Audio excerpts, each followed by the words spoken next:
למה לך נרדם? קום קרא בתחנונים, שפוך שיחה דרוש סליחה מאדון האדונים, וחצות הר ועל תאחר בטרם ימים פונים, ומהרה רוץ לעזרה לפני שוכן מעונים, ומפשע וגם רשע ברח ופחד ואסונים, אנשי שמך יודעים ישראל הנאמנים לך,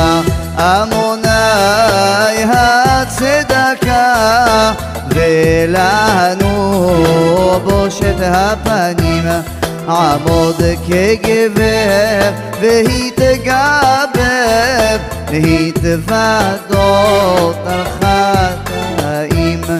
יעל דרוש בכובד ראש, לכפר על פשעים, כי לעולם לא נעלם ממנו נפלאים, וכל מאמר אשר יאמר לפניו הם נקראים, המרחם